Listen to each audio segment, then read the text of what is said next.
من يضلله فلا هادي له وأشهد أن لا إله إلا الله وحده لا شريك له وأشهد أن محمدا عبده ورسوله صلى الله عليه وسلم.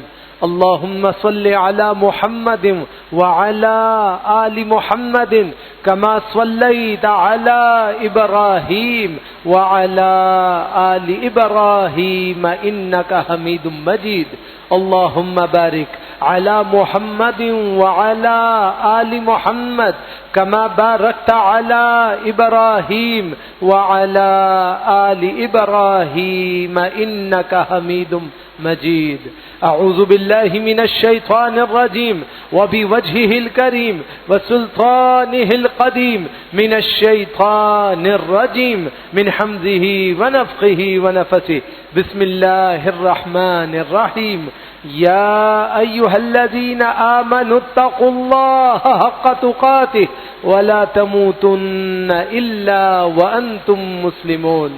يا أيها الذين آمنوا اتقوا الله وقولوا قولا سديدا يصلح لكم أعمالكم ويغفر لكم ذنوبكم ومن يطع الله ورسوله فقد فاز فوزا عظيما. يا أيها الناس اتقوا ربكم الذي خلقكم من نفس واحدة وخلق منها زوجها وبث منهما رجالا كثيرا ونساء واتقوا الله الذي تساءلون به والأرحام إن الله كان عليكم رقيبا. وقال النبي صلى الله عليه وسلم فإن خير الحديث كتاب الله وخير الحدي حدي محمد صلى الله عليه وسلم وشر الأمور محدثاتها وكل محدثة بدعة وكل بدعة ضلالة وكل ضلالة في النار. أما بعد أعوذ بالله من الشيطان الرجيم. بسم الله الرحمن الرحيم. ما أصاب من مصيبة إلا بإذن الله.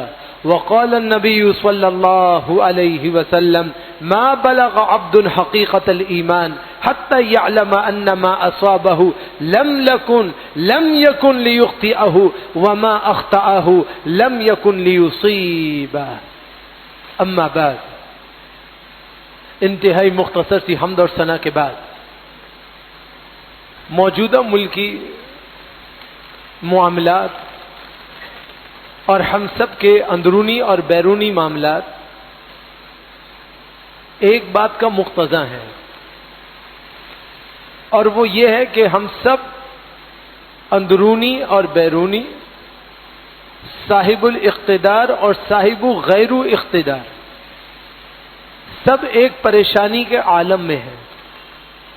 سکون نہیں ہے، پریشانیاں ہیں، مہنگائی ہے، تکالیف ہے، مصائب ہیں، مصیبتیں ہیں، آزمائشیں ہیں کہ ختم ہونے کا نام نہیں لے رہی اور بڑھتی ہی بڑھتی چلی جا رہی ہیں.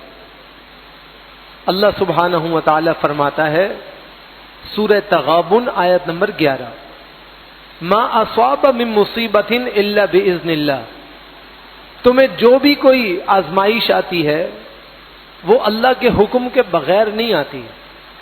وجوہات، کیفیات، اس معاملے کو ہونے کی تدبیرات تم لوگ کرتے ہو. ہوتا اللہ کے حکم سے، ہوتا باذن اللہ ہی ہے، لیکن وجہ آپ اور میں بنتے ہیں. لیکن جب تک انسان کو اس بات پر اعتماد نہ ہو کہ مجھے اس مصیبت اور آزمائش سے نکالنے والا صرف اللہ ہے، اس وقت تک انسان اس سے کبھی کامیاب اور کامران نہیں ہو سکتا. اللہ کے پیارے نبی جناب محمد الرسول اللہ صلی اللہ علیہ وسلم ارشاد فرما رہے ہیں، مسند امام احمد کی روایت ہے، اللہ کے نبی علیہ السلام نے فرمایا ما بلغ عبد حقیقت الایمان. کوئی بھی شخص اس وقت تک ایمان کی اصل حقیقت کو نہیں پہنچ سکتا حتی یعلم ان ما اصابہ لم یکن لیخطئہ، یہاں تک کہ اسے یقین نہ ہو جائے کہ اس پر یہ جو آزمائش آئی ہے، اس پر آنے والی یہ جو مصیبت ہے، لم یکن لیخطئہ، یہ ٹل نہیں سکتی، وما اخطأہ، اور اسے کوئی ٹال نہیں سکتا، لم یکن لیصیبہ، جب تک اللہ کے حکم سے جو اس مصیبت کو بھیجنے والا ہے وہ خود اس کا ارادہ نہ کرے۔ جب تک اللہ خود نہ چاہے اس وقت تک یہ چیز نہیں ٹلے گی۔ آپ اپنی تدبیرات فرما لیں، اپنے ذوق اور شوق کو پورا کر لیں، لیکن خفا اصل میں اللہ ہے۔ جب تک اللہ کو راضی نہیں کیا جائے گا اس وقت تک اللہ سبحانہ و تعالیٰ کے ہاں انسان کا درجہ بلند نہیں ہوگا۔ تو بندہ اس وقت تک ایمان کی حقیقت کو نہیں پہنچ سکتا جب تک اسے اس بات کا یقین نہ ہو جائے کہ اس پر جو مصیبت آئی ہے وہ ٹل نہیں سکتی، اور جو اس سے ٹل گئی ہے وہ اس پر آ نہیں سکتی مگر اللہ کے حکم کے ساتھ۔ اللہ ہی ہے جس نے ابھی بھی بہت سی چیزوں سے بچایا ہے، اللہ ہی ہے جس نے بہت سی چیزوں میں انسان کو پکڑ لیا ہے۔ تو اللہ ہی ہے جو نجات دے سکتا ہے، اللہ ہی ہے جو درجات کو بلند کر سکتا ہے۔ تو اللہ سبحانہ و تعالیٰ کی طرف رحمت کی طلب ہونی چاہیے۔ سورۃ الشورى آیت نمبر 30، اللہ تبارک و تعالیٰ فرماتا ہے وما اصابکم من مصیبت فبما کسبت ایدیکم ویعفو عن کثیر۔ دوسروں کو برا بلا کہنا بند کرو، یہ جتنی مصیبتیں آزمائشیں تکالیف تمہیں پہنچتی ہیں یہ سب تمہارے اپنے گناہوں کا نتیجہ ہے، اور اللہ تعالیٰ تو بہت سے گناہوں کو معاف کر دیتا ہے۔ اگر اللہ پکڑنے پہ آتا تو پھر ایسی ایسی پکڑ ہوتی، ایسی ایسی آزمائشیں ہوتی کہ پھر نکلنے کا سوال ہی پیدا نہیں ہوتا، لیکن اللہ نے تمہارے کرتوتوں میں سے چند ایک پر تمہاری سرزنش کا فیصلہ کیا، باقی سب کو معاف کر دیا۔ اللہ کے پیارے نبی جناب محمد الرسول اللہ صلی اللہ علیہ وسلم پر اللہ حکم اتار رہا ہے، سورہ فاطر آیت نمبر 45، وَلَوْ يُؤَاخِذُ اللَّهُ النَّاسَ بِمَا كَسَبُوا مَا تَرَكَ عَلَى ظَهْرِهَا مِن دَابَّةٍ، اگر اللہ لوگوں کے گناہوں کی وجہ سے ان کو پکڑ دھکڑ کرنا شروع کرتا نا تو زمین کی پیٹھ پر ایک جاندار کو بھی زندہ نہیں چھوڑتا، لیکن اللہ نے بہت سی چیزوں کو معاف کیا ہے، اللہ نے بہت سی چیزوں کو درگزر کر دیا ہے، اللہ نے معافی کا اعلان کر دیا ہے، اور اس کے ساتھ ساتھ اللہ نے تمہارے اور ہمارے کرتوتوں کی بنا پر چند آزمائشیں ہمارے سروں پہ ڈالی ہیں کہ تم ابھی بھی رجوع کر لو، تم اب بھی باز آ جاؤ، تم اب بھی اللہ کی طرف مائل ہونے والے بن جاؤ تو تم یقیناً کامیابی کی طرف آ سکتے ہو۔ سورۃ الاعراف آیت نمبر 96، وَلَوْ أَنَّ أَهْلَ الْقُرَىٰ آمَنُوا، اگر لوگ ایمان لے آتے، وَاتَّقَوْا، اللہ سے ڈر جاتے، لَفَتَحْنَا عَلَيْهِمْ بَرَكَاتٍ مِّنَ السَّمَاءِ، اللہ کہتا ہے ہم ان پر آسمان سے برکات کے دروازے کھول دیتے، وَالْأَرْضِ، اور زمین سے برکات کے خزانے اوندھا دیتے، لیکن انہوں نے ایسا نہیں کیا۔ جنت کے تو متلاشی ہیں لیکن کام نہیں کرتے، کیا کرتے ہیں؟ وَلَكِنْ كَذَّبُوا، لیکن انہوں نے اللہ اس کے احکام کو جھٹلا دیا، انہوں نے اللہ کی بات ماننے سے انکار کر دیا، اللہ کے نظام کو لانے سے انکار کر دیا، اللہ کی شرع کو قبول کرنے سے منکر ہو گئے۔ جب اللہ کی بات ماننے سے منکر ہو گئے تو کیا ہوا؟ فَأَخَذْنَاهُمْ بِمَا كَانُوا يَكْسِبُونَ، ہم نے ان کے کرتوتوں کی وجہ سے ان کو پکڑ لیا کہ اب یہ کہیں بھی نہیں جا سکتے، جہاں جائیں گے ان کے کرتوت ان کے ساتھ ساتھ جائیں گے۔ آپ دیکھیے کہ آج ہماری جو قومی اساسیت ہے، آج جو ہماری نیشنل اسسمنٹس ہیں وہ ایسی ہیں کہ جس میں ہماری کوئی ویلیویشن نہیں، اپنے ملک میں کیا اور باہر کیا کہیں بھی کوئی اوقات نہیں ہے۔ آپ کا تعلیم یافتہ طبقہ ہو اس کی بھی کوئی اوقات نہیں، ناخواندہ ہو اس کی بھی اوقات نہیں، ہزاروں لاکھوں کروڑوں روپے کمانے والا ہو اس کی بھی کوئی اوقات نہیں، اور ایک آدمی کنگلا فقیر محتاج ہو اس کی بھی کوئی اوقات نہیں۔ یہ سارے کے سارے کیوں ایسے ہو گئے؟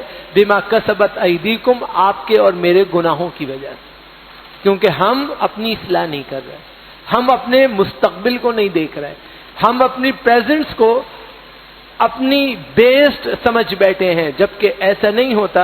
جو کچھ ہم پاسٹ میں کر کے آئے ہیں ہمیں پریزنس میں اس کو بھگتنا پڑتا ہے، اور مستقبل میں ہماری اولاد کو اس کے نتائج سے ہمکنار ہونا پڑتا ہے. یہ اللہ کا ایک بنا ہوا سسٹم ہے, اس کو کوئی چینج نہیں کر سکتا. لیکن ہم اس سے سدھر نہیں رہے, ہم گناہ چھوڑ نہیں رہے, ہم اللہ کی معصیت کو کرنے سے باز نہیں آ رہے, ہم ہیلے اور بہانے اور اللہ کی مخالفت اور اللہ کی شریعت کے کسی بیانی کرنے سے باز نہیں آ رہے. تو پھر نتیجہ یہ ہے کہ ہم جہاں بھی چلے جائیں اللہ کی آزمائش ہماری قوم پر اور ہم سب پر ختم نہیں ہو رہی. اللہ کے پیارے نبی جناب محمد الرسول اللہ صلی اللہ علیہ وسلم فرماتے ہیں, سنن ترمذی اور سنن ابن ماجہ کی صحیح روایت ہے, اذا اراد اللہ بقوم خیرا ابتلاہم, جب اللہ تعالیٰ کسی قوم کے ساتھ خیر اور بھلائی کا ارادہ فرما لیتا ہے تو اللہ تعالیٰ ان کی آزمائش کرتا ہے اور اس آزمائش میں ان کو کامیاب کر دیتا ہے. لیکن آپ دیکھیے کہ ہماری آزمائش میں خودکشیاں ہو رہی ہیں. ہماری آزمائشوں میں مائیں اپنے بچوں کو نیند کی گولیاں کھلا رہی ہیں. ہماری آزمائشوں میں لوگ ٹرین کے آگے آن کر مر رہے ہیں. ہماری آزمائشوں میں لوگ روزانہ پھندا لگا کر جھول رہے ہیں. ہماری آزمائشوں میں لوگ اس برداشت کی قوت سے باہر ہو چکے ہیں. کیوں؟ بما کسبت ایدیکم, آپ کے اور ہمارے گناہوں کی وجہ سے کہ یہ گناہ ان کو جینے نہیں دیتے.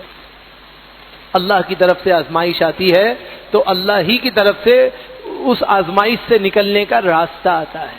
لیکن جب اللہ پر اعتماد ہی ختم ہو جائے اور اللہ پر یقین ہی تباہ ہو جائے اور اللہ کی ذات و صفات کو ماننے کا معاملہ ہی ختم ہو جائے تو پھر انسان دنیا دنیا دنیا دنیا کرتا ہے. دنیا تو پہلے آپ سے روٹھ گئی ہے, جتنا دنیا کی طرف جائیں گے اور دھتکار ملے گی. نتیجہ یہ ہوتا ہے کہ انسان اپنی عاقبت کو بھی دنیا کے چکر میں تباہ کر لیتا ہے. اللہ کے پیارے نبی جناب محمد الرسول اللہ صلی اللہ علیہ وسلم فرماتے ہیں, صحیح بخاری اور صحیح مسلم کی روایت ہے, لا یصیب المؤمن وصب ولا نصب ولا سقم ولا حزن حتى الحم يحمه الا كفر الله به من سیئاته. 4 مثالیں دی, 4 چھوٹی چھوٹی چیزوں کی. امام بخاری رحمہ اللہ نے, امام مسلم رحمہ اللہ نے یہاں سے مسئلہ سمجھایا اپنی کتاب ملا کر کہ کس طرح چھوٹی چھوٹی چیزوں پر اللہ تمہیں صبر کرا کے تمہارے بڑے بڑے گناہوں کو جھاڑتا ہے. لیکن صبر کرنا پڑے گا, برداشت کرنی پڑے گی, رجوع کرنا پڑے گا, اللہ سے تعلق استوار کرنا پڑے گا.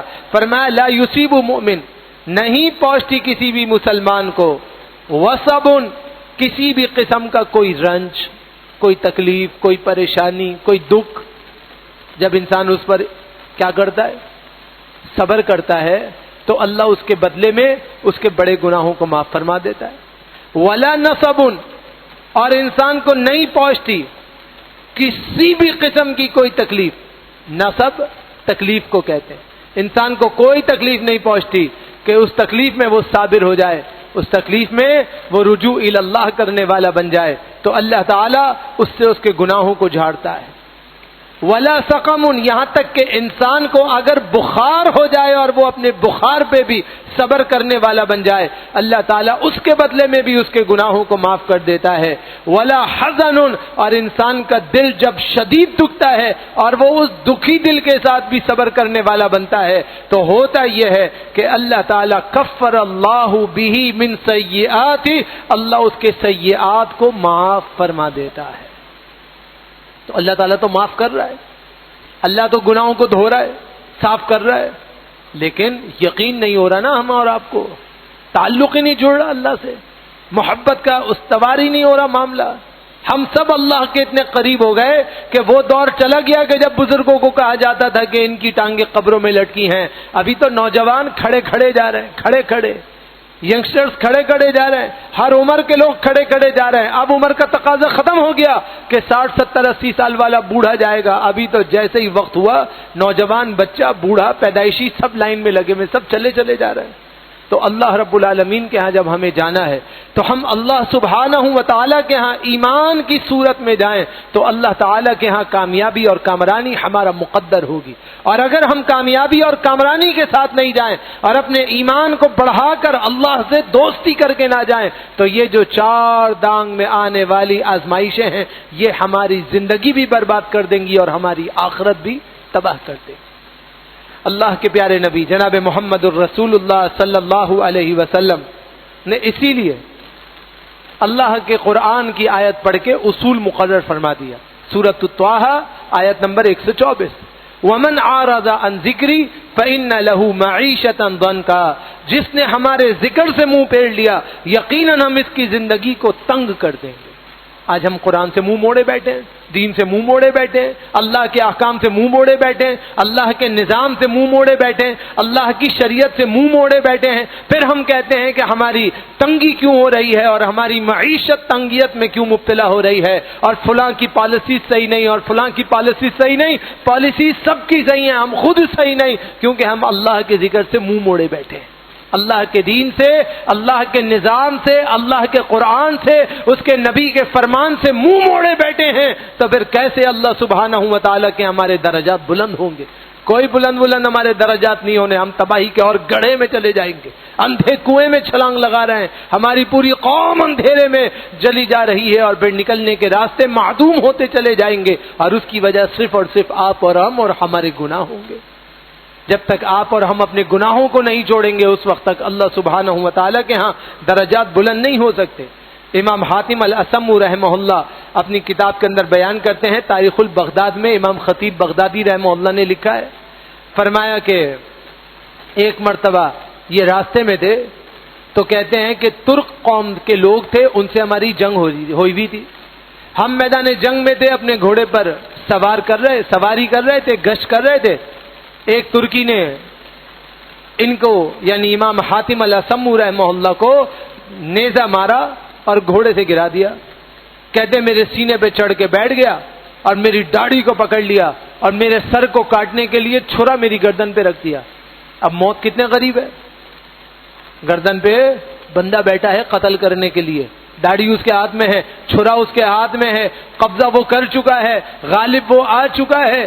کہتے ہیں کہ بس جب میرے ساتھ یہ معاملہ ہوا تو یکایک اللہ نے میرے دل میں یہ بات ڈالی کہ میں نے رجوع الی اللہ کر لیا.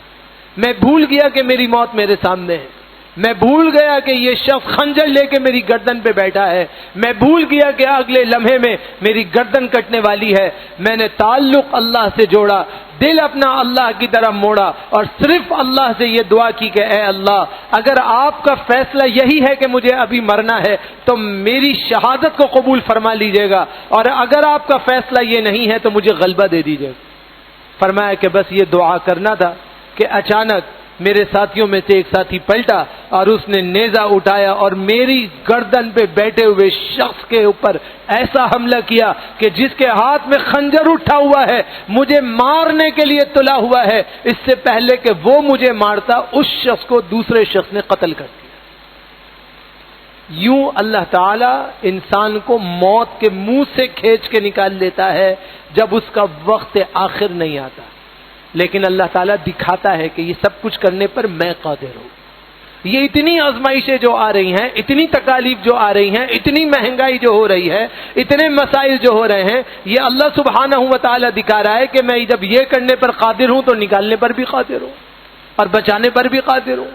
اگر تم تعلق مجھ سے جوڑ لو گے تو یقیناً میں تمہارے لیے نجات کا راستہ بھی بناؤں گا.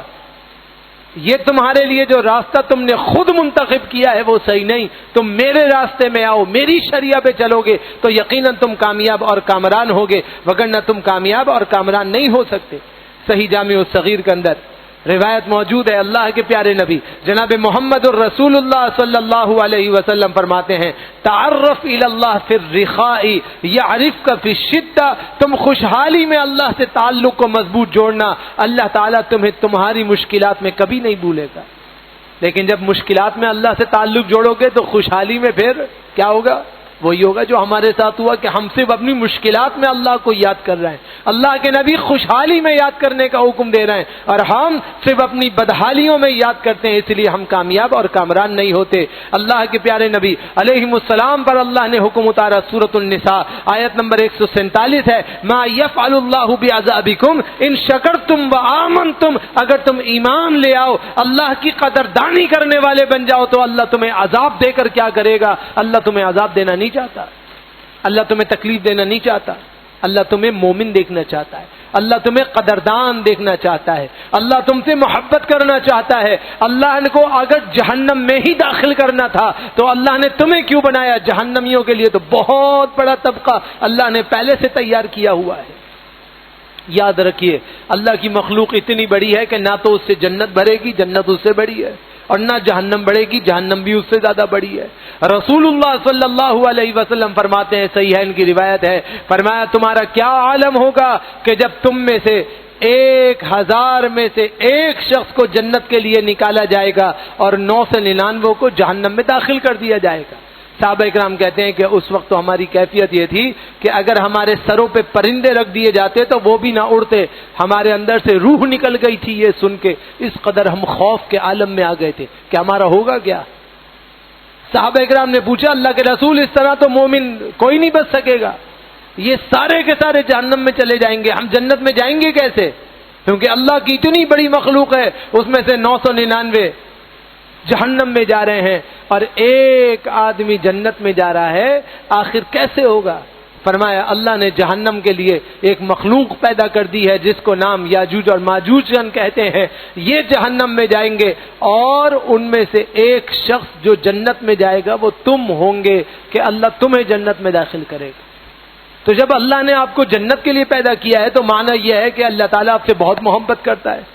جب اللہ آپ سے محبت کرتا ہے تو اللہ کی محبت کا معیار یہ ہے کہ آپ اللہ پر ایمان لانے والے اور اللہ کی قدردانی کرنے والے بنے۔ جب تک آپ اللہ پر ایمان لانے والے اور اللہ کی قدردانی کرنے والے نہیں بنیں گے اس وقت تک اللہ سبحانہ و تعالیٰ کے ہاں کامیابی اور کامرانی نہیں مل سکتی۔ تو کامیابی اور کامرانی کو حاصل کرنے کے لیے ضروری ہے کہ انسان اللہ کے بتائے ہوئے راستے پہ چلے۔ جب تک انسان اللہ کے بتائے ہوئے راستے پہ نہیں چلے گا اس وقت تک کامیاب اور کامران نہیں ہو سکتا۔ اسی لیے اللہ کے پیارے نبی جناب محمد الرسول اللہ صلی اللہ علیہ وسلم کی شان دیکھیے کہ اللہ کے نبی علیہ السلام دعا کر رہے ہیں تو کیا دعا کر رہے ہیں؟ صحیح بخاری کی روایت ہے، لا الہ الا اللہ وحدہ لا شریک لہ لہ الملک ولہ الحمد وهو على كل شيء قدير الحمد لله سبحان الله ولا اله الا الله والله اکبر ولا حول ولا قوة الا بالله۔ اللہ کے نبی علیہ الصلوۃ والسلام فرماتے ہیں جو شخص رات کو آنکھ کھلنے پر یہ دعا پڑھ لے پھر اس کے بعد وضو کر کے 2 رکعتیں پڑھے، جو دعا اللہ سے مانگے گا اللہ تعالی کی رحمتوں سے عطا ہو جائے گی۔ اللہ تو اتنا دے رہا ہے، اتنا دے رہا ہے، لیکن ہم رات کو اٹھ رہے ہیں، اللہ ہمیں اٹھا رہا ہے۔ ہماری باڈی ہمیں انگیج کرتی ہے اللہ سے، ہمیں رات کو اٹھاتی ہے بار بار۔ آپ کو یورین پاس ہو رہا ہے، آپ کو پیشاب آ رہا ہے، آپ اٹھ رہے ہیں مگر آپ وضو کر کے 2 رکعت نہیں پڑھ رہے۔ یہ ہے اللہ سے تعلق نہ ہونے کی بڑی دلیل کہ بدن آپ کو اٹھا رہا ہے، اللہ کے فرشتے اپنی ڈیوٹیوں کو کر رہے ہیں مگر میں اپنی ڈیوٹی کو کرنے پہ تیار نہیں، تو اس کا ذمہ دار میں ہوں، اللہ سبحانہ و تعالی نہیں۔ باڈی تو آپ کی کام کر رہی ہے، اللہ نے جو مضغہ دیا ہے اس میں ایمان دھڑک رہا ہے، اس میں ایمان کام کر رہا ہے، اس میں ایمان اپنی انڈیکیشنز ڈال رہا ہے، مگر آپ اور میں اٹھنے کے لیے اور عبادت کرنے کے لیے تیار نہیں۔ 5 منٹ کا کام ہے، وضو کرنا ہے، 2 رکعتیں پڑھنی ہے، دعا پڑھنی ہے، لا الہ الا اللہ وحدہ لا شریک لہ لہ الملک ولہ الحمد وہو علی کل شیء قدیر الحمدللہ سبحان اللہ ولا الہ الا اللہ واللہ اکبر ولا حول ولا قوۃ الا باللہ، اور 2 رکعتیں پڑھنی ہے اور دعا کرنی ہے۔ بس اس میں کتنی دیر لگتی ہے؟ آپ دیکھیں تو صحیح مشکل کتنی ہے، مشکل کتنی ہے، تکلیف کتنی ہے، بچت کے راستے نہیں نکل رہا ہے، لوگوں کے پاس سروائیونگ کے لیے پیسے نہیں نکل رہے، غذا کے لیے ان کے پاس حساب نہیں بن رہا، لیکن پھر بھی ہم اللہ کے لیے 2 رکعتیں پڑھنے پہ تیار ہیں۔ اللہ تو تم سے 2 رکعتیں مانگ رہا ہے، صرف 2 رکعتیں۔ کھڑے ہو کے پڑھو، نہیں پڑھ سکتے بیٹھ کے پڑھ لو، بیٹھ کے نہیں پڑھ سکتے لیٹ کے پڑھو، لیٹ کے بھی نہیں پڑھ سکتے دعا کے لیے ہاتھ تو اٹھا سکتے ہو، ہاتھ بھی اٹھا لو، چلو ہاتھ بھی نہ اٹھاؤ زبان سے کہہ دو، زبان سے بھی نہیں کہہ سکتے دل میں تو اللہ سے مانگ لو۔ ہم ایسے بے ایمان ہو گئے ہیں میں اور آپ، ہم سب کہ ہم دل سے بھی اللہ کو پکارنے پہ تیار نہیں، صرف باتیں صرف باتیں صرف باتیں، ہم صرف باتیں کرتے۔ میں بھی ایسا ہی ہوں، آپ بھی ایسے ہی ہیں، ہم سب ایسے ہی، اس لیے اللہ کی طرف سے آزمائشیں دور نہیں ہو رہے۔ اگر آپ چاہتے ہیں یہ آزمائشیں دور ہو جائیں تو یاد رکھیے اللہ کے نبی علیہ السلام نے فرمایا جس شخص نے اپنی دعا میں ان کلمات کو پڑھ لیا، کن کلمات کو؟ اللہم انی اسألوک بانی اشہد انک انت اللہ لا الہ الا احد الصمد الذی لم یلد ولم یولد ولم یکن لہ کفوا احد. فرمایا اس کے بعد جو دعا مانگے گا اللہ کی رحمت سے اس کی دعا قبول ہوگی. سنن ترمذی کی صحیح روایت. آپ دیکھیں تو صحیح بندہ کیا کہہ رہا ہے. اللہ اس بات پہ خوش ہو کے دعائیں قبول کر رہا ہے. بندہ کہہ رہا ہے اللہم انی اسألوک بانی اشہد، اللہ میں آپ کا نام لے کر آپ سے بات کر رہا ہوں، میں گواہی دے رہا ہوں میں آپ کا بندہ، اللہ میں گناہگار بندہ گواہی دے رہا ہوں انک انت اللہ، کہ آپ ہی میرے اللہ ہیں، لا الہ الا انت، آپ کے سوا کوئی معبود نہیں، الاحد الصمد، آپ اکیلے ہیں، آپ یکتا ہیں، الذی لم یلد ولم یولد، نہ آپ کی اولاد ہے نہ آپ خود کس کی اولاد ہیں، ولم یکن لہ کفوا احد، آپ کا کوئی برابری کرنے والا نہیں. اب اس کے بعد اللہ سے جو دعا مانگو گے اللہ قبول فرما لے گا. آپ دیکھیے لوگوں کی کیفیت ابتر ہو گئی ہے، ابتر ہو گئی ہے، ابتر ہو گئی ہے. یوٹیلیٹیز دینے کے لیے ان کے پاس پیسے نہیں ہیں، یہ نیچرل فیکٹس ہیں. آپ کیا چاہ رہے ہیں؟ ہم سب کیا چاہ رہے ہیں؟ کیا آپ چاہ رہے ہیں یہ مصیبت ہمارے گلے میں آ کے ہمارے گلے کی ہڈی بن جائے؟ اگر آپ اس بات کو چاہتے ہیں تو پھر جیسے کرنا ہے ایسے کرتے رہیے، اور اگر آپ یہ نہیں چاہتے ہیں تو فوری سے پہلے رجوع اللہ کیجیے، کیونکہ اب پانی سر سے اوپر ہو چکا، اب ہم سب ڈوب رہے ہیں، تیزی کے ساتھ نیچے ہو رہے ہیں. اس سے پہلے کہ ہم سارے کے سارے ڈوب جائیں، اللہ کی پکڑ میں آنے سے پہلے اللہ کی رحمت کی طرف بھاگیے، دوڑیے، رجوع کیجیے. جب تک آپ اللہ کی رحمت کی طرف رجوع نہیں کریں گے اس وقت تک کامیابی اور کامرانی مل ہی نہیں سکتی. ایک مرتبہ اللہ کے نبی علیہ السلام مسجد تشریف لائے تو دیکھا ایک آدمی نماز پڑھنے کے بعد دعا مانگ رہا ہے، اور دعا کرتے ہوئے کہہ رہے ہیں اللہم لا الہ الا انت المنان بدیع السماوات والارض ذی الجلال والاکرام.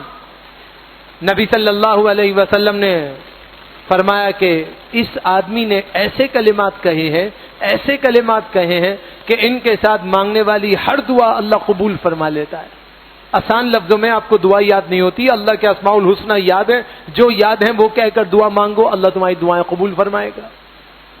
اللہ اتنی آسانی کر رہا ہے، لیکن ہم اور آپ رجوع کرنے پہ تیار نہیں ہیں تو میرے بھائی پھر مشکلات تو بڑھ جائیں گی. اللہ کی قسم ہے مشکلات بڑھ جائیں گی.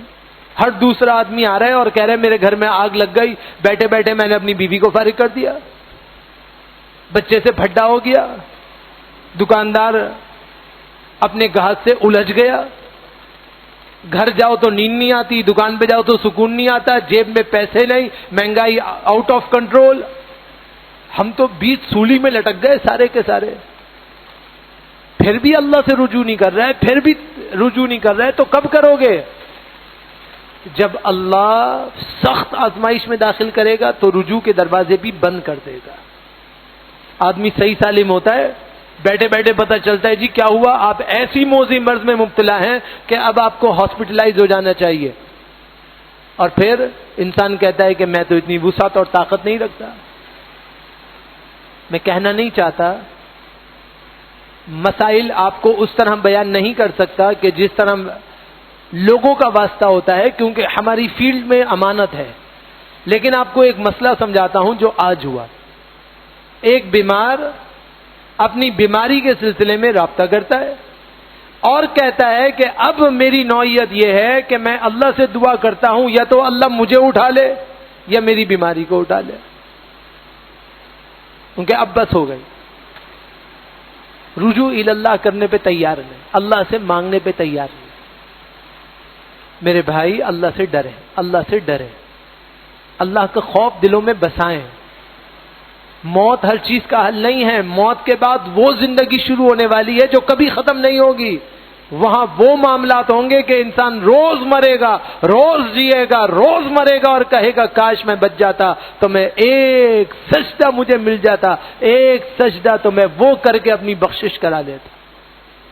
حدیث شریف کے الفاظ ہیں، اللہ کے پیارے نبی جناب محمد الرسول اللہ صلی اللہ علیہ وسلم فرماتے ہیں قیامت کے دن انسان تڑپے گا کہ مجھے ایک سجدہ مل جائے، ساری کی ساری زمین سے آسمان تک ساری نعمتیں اللہ لے لے اور اس کے بدلے میں مجھے ایک سجدے کی توفیق مل جائے. تو میں وہ بھی دینے کے لیے تیار ہوں. اللہ اس کی کمر کو طبقہ بنا دے گا, تختے کی طرح سخت بنا دے گا, اس کو سجدہ کرنے کی توفیق نہیں دے گا. آج صحت ہے نا, نمازیں پڑھا کرو. صحت ہے نا, دعا کیا کرو. صحت ہے نا, ذکر اللہ کیا کرو. اس سے پہلے اللہ یہ قوت چھین لے, کچھ نہیں بچے گا, کچھ نہیں بچے گا, سب چھوڑ کے جانا ہے. اور آزمائشیں بڑھتی جائیں گی, بڑھتی جائیں گی. پہلے لوگ برائی کر کے ڈرتے تھے, اب لوگ برائی کرنے کے بعد فخر کرتے ہیں. تو اللہ کا عذاب اور تیزی سے آتا ہے, اور تیزی سے آتا ہے, نیچے سے آتا ہے, اوپر سے آتا ہے, دائیں سے آتا ہے, بائیں سے آتا ہے. آپ دیکھیں اسنیپنگ کس قدر زیادہ ہو گئی. یہ اللہ کا عذاب نہیں تو اور کیا ہے. بیٹھے بیٹھے نوجوانوں کی موتیں ہو رہی ہیں, ہر روز ایک نئی خبر. نوجوان بچہ آتے ہوئے مارا گیا, جاتے ہوئے مارا گیا. آپ کا مستقبل آپ کے ہاتھوں سے تباہ ہو رہا ہے. آپ سوچ نہیں رہے یہ کیا ہو رہا ہے. ایک وقت وہ قریب ہے کہ جب آپ کے پاس کوئی کام کرنے والا نہیں بچے گا, آپ خود اس اہل نہیں ہوں گے. تو پھر نتیجہ یہ ہوگا کہ ہم سب کے سب گناہوں کے دلدل میں دھنس جائیں گے.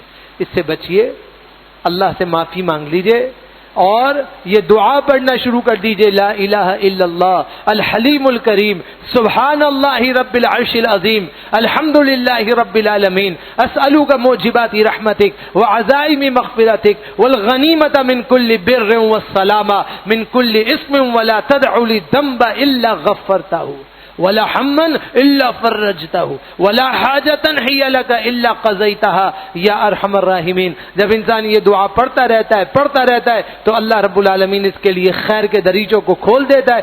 سنن ابن ماجہ اور سنن ترمذی کی یہ روایت ہے. اس کا ترجمہ بھی یہی ہے کہ اے میرے اللہ, آپ کے سوا کوئی معبود نہیں, آپ بہت بردبار ہیں, آپ انتہائی کرم کرنے والے ہیں. اللہ آپ بڑے عرش کے مالک ہیں, تمام تعریفات اللہ آپ کے لیے ہیں, تمام جہانوں کو آپ پالنے والے ہیں. میرے اللہ, میں آپ کی رحمت کو واجب کرنے والے اسباب کا سوال کرتا ہوں, آپ کی مغفرت کو پختہ کر دینے والی خصلتوں کا سوال کرتا ہوں, ہر نیکی سے فائدہ اٹھانے کا سوال کرتا ہوں, ہر گناہ سے حفاظت کا سوال کرتا ہوں. اے میرے اللہ, میرے کسی بھی گناہ کو بخشے بغیر آپ نہ چھوڑیے گا, میری کسی بھی پریشانی کو دور کیے بغیر آپ مجھے نہ چھوڑیے گا. اے ارحم الراحمین, میری کسی ایسی حاجت کو جو آپ کی مرضی کے موافق ہو پورا کیے بغیر آپ نہ چھوڑیے گا. جب انسان یہ دعائیں پڑھتا ہے تو اللہ کی رحمتوں میں داخل ہو جاتا ہے.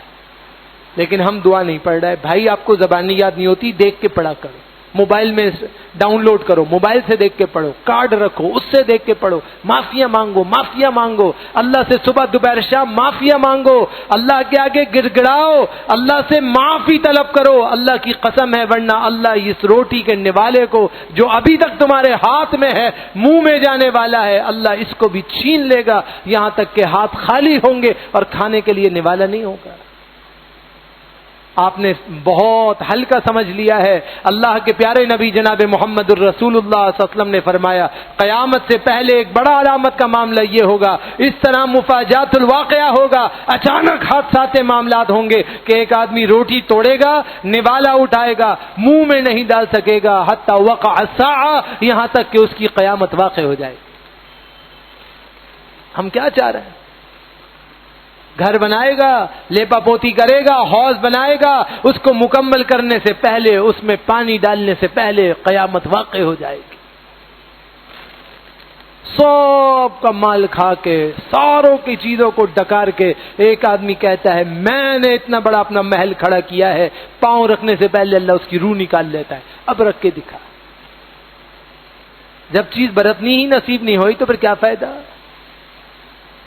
تو جو توفیق دینے والا اللہ ہے اس سے رجوع فرما لے, گناہوں پہ ندامت کا اظہار کرے, اللہ سے معافیاں مانگے تاکہ رجوع اللہ ہو, کامیابی اور کامرانی ہو. اللہ سے دعا کرتا ہوں رب ذوالجلال مجھے آپ کو ہم سب کو کما کہو مکمل شریعہ پہ مضبوط عمل کرنے کی توفیق عطا فرمائے. اقول قولی ھذا استغفر اللہ لی ولکم ولسائر المسلمین.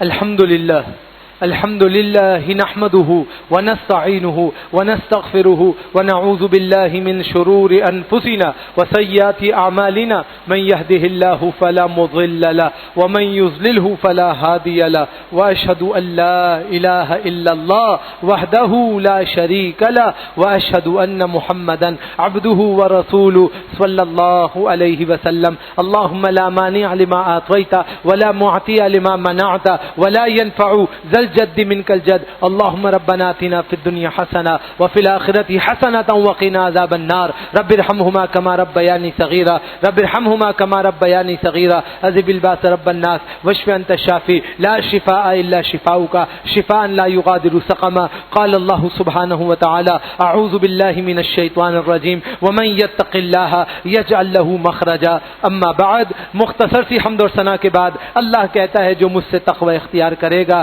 میں اس کو مصیبتوں سے نکلنے کا راستہ بتاؤں گا. جو تقوی اختیار نہیں کرے گا اسے کوئی راستہ نہیں ملے گا, وہ بھٹکتا رہے گا بھٹکتا رہے گا بھٹک کے بھٹک جائے گا. اگر نکلنا ہے مصیبتوں سے اللہ سے معافی مانگنی پڑے گی, اللہ سے رجوع کرنا پڑے گا, تقوی دار بننا پڑے گا.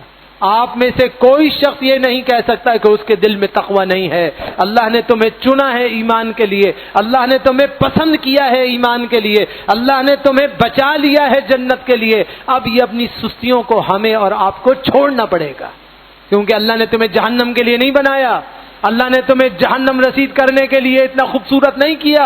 اللہ نے ہر قسم کے اپنے انعامات اور اتنی بڑی انویسٹمنٹ تمہارے اوپر اس لیے نہیں کی کہ اللہ تمہیں اٹھا کے آگ میں جلا دے. اللہ نے اس لیے کی ہے تاکہ اللہ تمہیں جنت کے شہزادوں میں سے ایک شہزادہ مقرر فرمائے. اب تم تقوی اختیار کرو, اللہ سے ڈر جاؤ, اللہ کی بات مانو, اپنے معاملات کی اصلاح کرو, اپنے گریبان میں جھانکو اور دیکھو کون کون سی برائیاں ہیں, ان برائیوں کو چھوڑو تاکہ اللہ رب العالمین کی طرف سے رحمتوں کا اندراج ہو جائے اور رحمتوں کے دریچے کشادہ ہو جائے اور کامیابی اور کامرانی ملنے والی بن جائے. جب آپ اس کی کوشش کریں گے تو کامیاب ہوں گے. اسی لیے فرمایا وَمَن يَتَّقِ اللَّهَ يَجْعَل لَّهُ مَخْرَجًا, جو اللہ سے ڈرے گا اللہ تعالیٰ اس کو نکلنے کا راستہ بھی عطا کر دے گا. تو اللہ تعالیٰ سے کہ ہاں آزمائشوں میں نکلنے کے لیے, کامیابیوں کی طرف جانے کے لیے, سرخرو ہونے کے لیے ضروری ہے کہ تقوی اختیار کیا جائے. جب آپ تقوی اختیار کرتے ہیں تو پھر کامیابی ملے گی. عبداللہ بن عباس رضی اللہ تعالیٰ عنہ حدیث کے راوی ہیں, کہتے ہیں اللہ کے نبی علیہ الصلوۃ والسلام جب کوئی سخت پریشانی میں مبتلا ہو جاتے تھے تو کہتے تھے لا الہ الا اللہ الحلیم العظیم, لا الہ الا اللہ رب العرش الکریم, لا الہ الا اللہ رب العرش العظیم, لا الہ الا اللہ رب السماوات و رب الارض و رب العرش الکریم. اللہ کے نبی علیہ السلام ہمیشہ یہ دعا کرتے تھے, دعائے کرب کے نام سے. صحیح مسلم کے اندر روایت موجود ہے. لوگ تو آپ کو فلاں اور فلاں باتیں کہتے ہیں, ان سب باتوں کو چھوڑو, قرآن و حدیث کی طرف رجوع کرو. صحیح مسلم میں یہ دعا ہے, اس کو یاد کر لو, اٹھتے بیٹھتے پڑھو. اللہ رب العالمین آپ کے لیے رحمت کے دریچے انشاءاللہ کھول دے گا, کامیابی اور کامرانی ہو جائے گی. لہذا کوشش فرمائیں اپنے اندر جو گناہ ہیں اس کو چھوڑنے کا ابھی سے مصمم ارادہ کر لیں, تہیہ کر لے کہ بس اب میں نے چھوڑنا ہے گناہ انشاءاللہ, اب معصیت نہیں کرنی, گناہ نہیں کرنی, بس اللہ کو راضی کرنا ہے. ایک دفعہ ایک قدم تو اٹھا لو, سارے لوگ مل کر صرف ایک قدم اٹھائیں نا, ایک قدم, اللہ کی توفیق سے دوسرا قدم اللہ خود اپنا بڑھائے گا اور ساری رحمتوں کے دروازے تمہارے لیے کھول دے گا. لیکن جب ہم سست بنے رہیں گے, کچھ بھی نہیں کریں گے, تو پھر وہی ہوگا جو ہو رہا ہے, مزید وبال سروں پہ آ جائے گا. لہذا اس سے بچیے, اللہ سے معافی مانگیے, اللہ کی طرف تقوی اختیار کیجیے, رجوع اللہ کیجیے تاکہ رہنمائی الہی حاصل ہو. ہماری ایک بہن 20 سال سے شدید علیل ہے, بہت تکلیف میں ہے, اس کے لیے دعا کی درخواست کی گئی ہے. دعا فرمائیے اللہ تعالیٰ سے, یا اللہ اپنی رحمت کے ساتھ ہماری اس بہن کے لیے خیر کا معاملہ فرما. اللہ جو کچھ اس کے حق میں بہتر ہے, بہتری اور عافیت کا معاملہ تجویز فرما.